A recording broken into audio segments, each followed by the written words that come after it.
Assalamualaikum warahmatullahi wabarakatuh.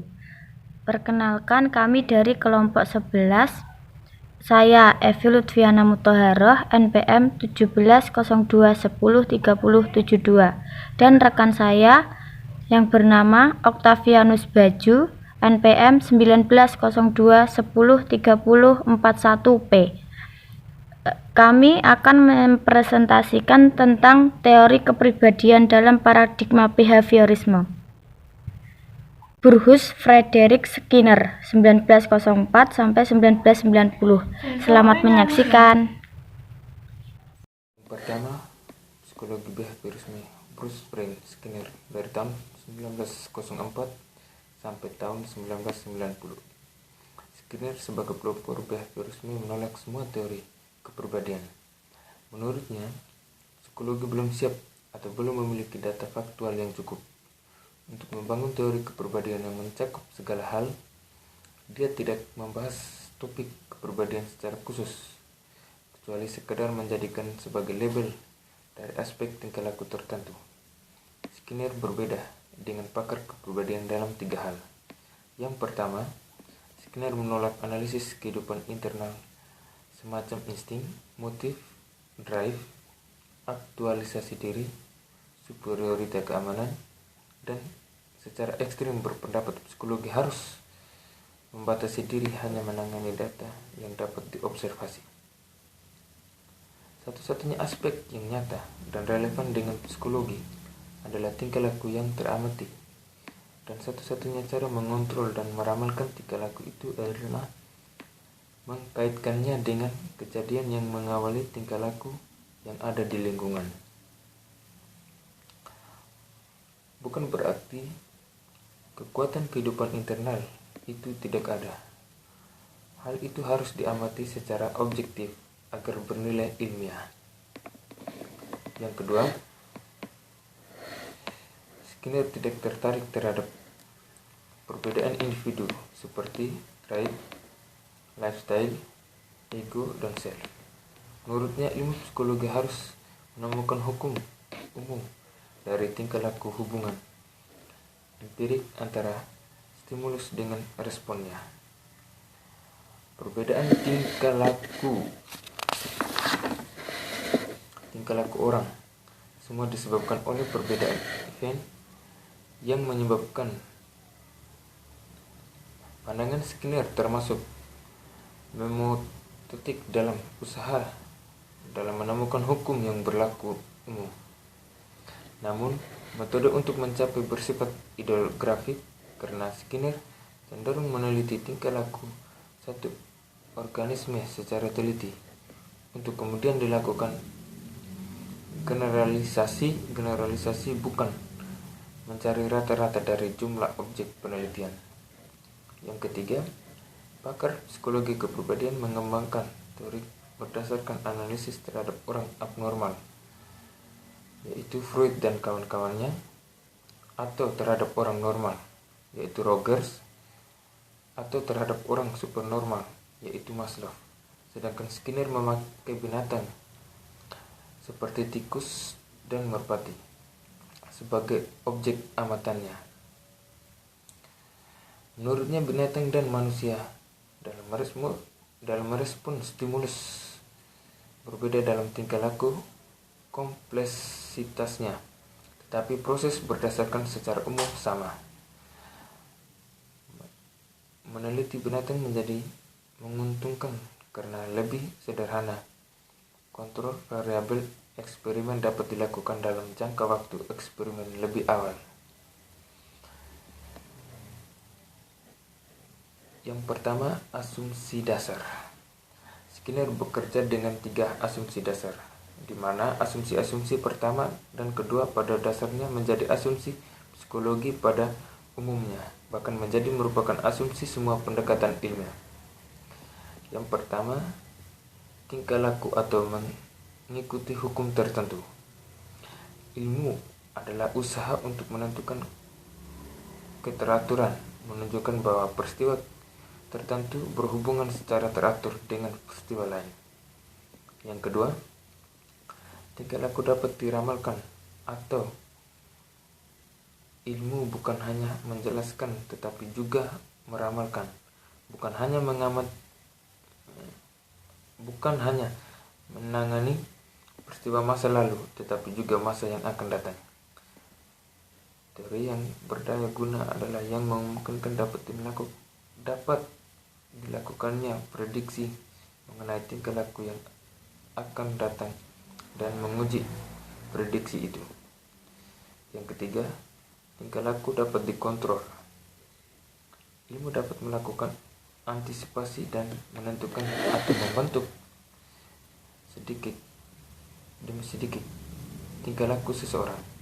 Skinner bukan hanya ingin tahu bagaimana terjadi tingkah laku, tetapi ia sangat berkeinginan memanipulasinya. Pandangan ini bertentangan dengan pandangan tradisional yang menganggap manipulasi sebagai serangan terhadap kebebasan pribadi. Yang kedua, struktur kepribadian. Skinner tidak tertarik dengan variabel struktur dari kepribadian. Menurutnya, mungkin dapat diperoleh ilusi yang menjelaskan dan memprediksi tingkah laku berdasarkan faktor-faktor tetap dalam kepribadian, tetapi tingkah laku hanya dapat diubah dan dikontrol dengan mengubah lingkungannya. Jadi Skinner lebih tertarik dengan aspek yang berubah-ubah dari kepribadian alih-alih aspek struktur yang tetap. Ada dua klasifikasi tipe tingkah laku. Yang pertama, tingkah laku responden atau respon behavior. Respon yang dihasilkan organisme untuk menjawab stimulus yang secara spesifik berhubungan dengan respon itu. Respon refleks termasuk dalam kelompok ini seperti mengeluarkan air liur ketika melihat makanan, mengelak dari pukulan dengan menundukkan kepala, merasa takut waktu ditanya guru, atau merasa malu pada waktu diuji. Yang kedua, tingkah laku operan. Respon yang dimunculkan organisme tanpa adanya stimulus spesifik yang langsung memaksa terjadinya respon itu. Terjadi respon pengikatan stimulus baru dengan respon baru. Organisme dihadapkan kepada pilihan-pilihan respon mana yang akan dipakai untuk menanggapi sesuatu stimulus. Yang ketiga, pendekatan psikologi Skinner dibagi atas 4. Yang pertama, tentang otonomi manusia.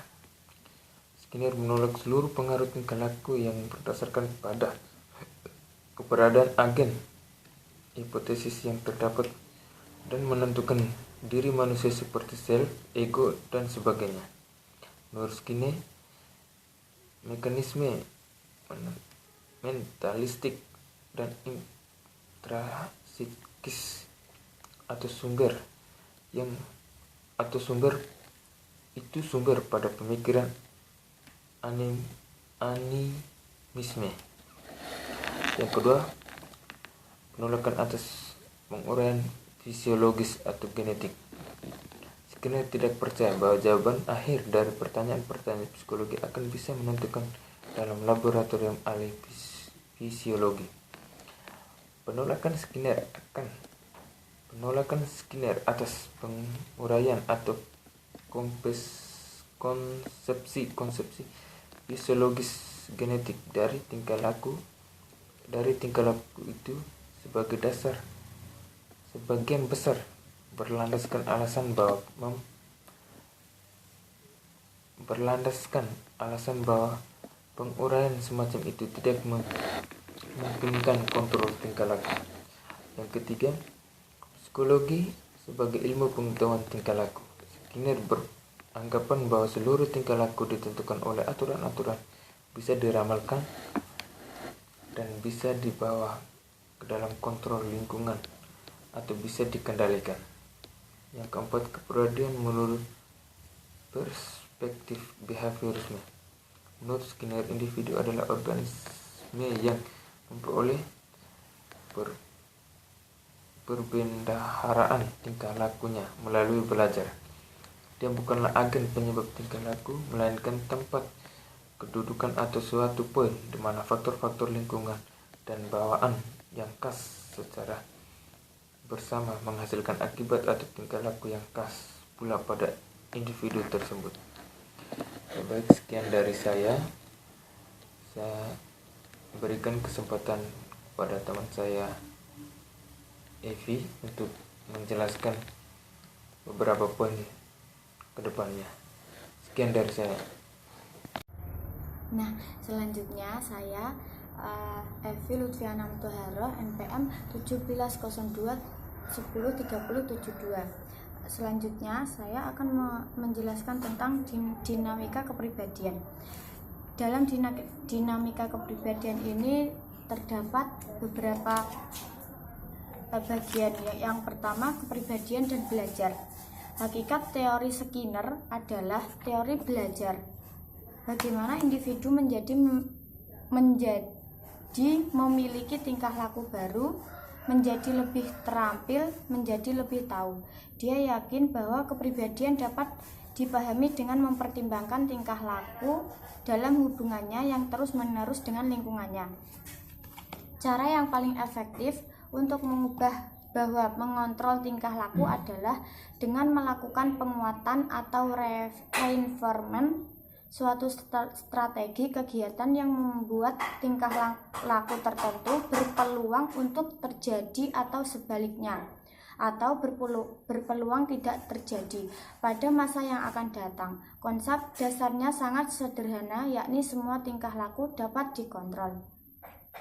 Yang kedua yaitu tingkah laku kontrol diri. Prinsip dasar pendekatan Skinner adalah tingkah laku disebabkan dan dipengaruhi oleh variabel eksternal. Tidak ada dalam diri manusia, tidak ada bentuk kegiatan eksternal yang mempengaruhi tingkah laku. Pengertian kontrol diri ini bukan mengontrol kekuatan di dalam self, tetapi bagaimana self mengontrol variabel-variabel luar yang menentukan tingkah laku. Selanjutnya yaitu stimulan aversif. Stimulasi aversif adalah lawan dari stimulan penguatan, sesuatu yang tidak menyenangkan atau bahkan menyakitkan. Perilaku yang diikuti oleh stimulan aversif akan memperkecil kemungkinan diulanginya perilaku tersebut pada masa-masa selanjutnya. Definisi ini sekaligus menggambarkan bentuk pengkondisian yang dikenal dengan hukuman. Selanjutnya, conditioning klasik atau classical conditioning. Conditioning klasik disebut juga conditioning responden karena tingkah laku dipelajari dengan memanfaatkan hubungan stimulus respon yang bersifat refleks bawaan. Lalu conditioning operan atau operan conditioning. Reinforcer tidak diasosiasikan dengan stimulus yang dikondisikan, tetapi diasosiasikan dengan respon karena respon itu sendiri beroperasi memberi reinforcement. Skinner menyebut respon itu sebagai tingkah laku operan atau operan behavior. Tingkah laku responden adalah tingkah laku otomatis atau refleks yang dalam conditioning klasik respon diusahakan dapat dimunculkan dalam situasi yang lain dengan situasi aslinya. Tingkah laku operan mungkin belum pernah dimiliki individu, tetapi ketika orang melakukannya, dia mendapat hadiah. Respon operan itu mendapat reinforcement sehingga berpeluang untuk lebih sering terjadi. Conditioning operan tidak tergantung pada tingkah laku otomatis atau refleks, sehingga jauh lebih fleksibel dibanding conditioning klasik. B.F. Skinner dengan pandangannya yang radikal banyak salah dimengerti dan mendapat kritik yang tidak proporsional. Betapapun orang harus mengakui bahwa teori behaviorisme paling berhasil dalam mendorong penelitian di bidang psikologi dengan pendekatan teoritik lainnya. Berikut 5 kritik terpenting terhadap B.F. Skinner. Yang pertama, teori Skinner tidak menghargai harkat manusia. Manusia bukan mesin otomatis yang diatur lingkungan semata. Manusia bukan robot, tetapi organisme yang memiliki kesadaran untuk bertingkah laku dengan bebas dan spontan. Yang kedua, gabungan pendekatan nomoterik dan ideografik dalam penelitian dan pengembangan teori banyak menimbulkan masalah metodologis. Yang ketiga, pendekatan Skinner dalam terapi tingkah laku secara umum dikritik hanya mengobati simptom dan mengabaikan penyebab internal mental dan fisiologik. Yang keempat atau yang terakhir, generalisasi dari tingkah laku merpati mematok makanan menjadi tingkah laku manusia yang sangat kompleks, terlalu luas atau jauh. Poin 5. Konsep perkembangan kepribadian. Dalam pengertian menuju kemasakan, realisasi diri, transendensi dan unitas kepribadian tidak diterima Skinner. Memang ada kemasakan fisik yang membuat orang menjadi berubah, lebih peka dalam menerima stimulus dan lebih tangkas dan tangkap dalam merespon. Urutan kemasakan fungsi fisik yang sifatnya universal sesungguhnya kemungkinan penyusunan periodisasi perkembangan kepribadian. Namun tidak dilakukan Skinner karena dia memandang pengaruh eksternal lebih dominan dalam membentuk tingkah laku. Adolesen menjadi berminat mengenai seksualitas bukan karena perkembangan kepribadiannya sampai tahap kemasakan inti seks yang merubah, tetapi karena kemasakan organ seks membuat adolesen peka dengan stimulus seksual, dan lingkungan sosial memberikan kesempatan kepadanya untuk menerima stimulus seks sebanyak-banyaknya. Dalam konsep perkembangan kepribadian ini dibagi beberapa bagian, yaitu yang pertama, tingkah laku sosial. Menurut Skinner, prinsip yang menentukan perkembangan tingkah laku di lingkungan objek inanimate dan lingkungan sosial sama saja. Individu itu berinteraksi dengan lingkungannya, menerima reinforcement positif atau negatif dan tingkah lakunya. Respon sosial dan penguatnya terkadang sukar diidentifikasikan dibanding dengan yang non-sosial. Tetapi prinsipnya hukum dasar tingkah laku berlaku sama untuk kedua kasus itu. Tingkah laku sosial tidak dibahas dari ciri kepribadian atau cara khas seseorang dalam bertingkah laku. Bagi Skinner, gambaran ciri kepribadian itu dapat diterjemahkan dalam sekelompok respon positif yang cenderung diasosiasikan dengan situasi tertentu. Gambaran ciri kepribadian yang orang yang dominan adalah orang yang dalam berinteraksi dengan orang lain argumentatif, menyela, lebih banyak bicara, suaranya lebih keras, bersikeras dengan pandang dirinya, dan seterusnya. Yang kedua yaitu perubahan masa usia atau ketuaan. Menjadi tua menimbulkan perubahan tingkah laku, tetapi menurut Skinner bukan berkembang, karena perkembangan alat mengungkap struktur yang laten. Menyadari potensi dalam atau menjadi lebih efektif, sedang menjadi tua biasanya berkembang menjadi kurang efektif. Perubahan biologik akibat ketuaan tidak dapat ditolak, sehingga yang diperlukan adalah mengkompensasikan agar tingkah laku tetap efektif. Orang harus menyiasati keadaannya yang menjadi lebih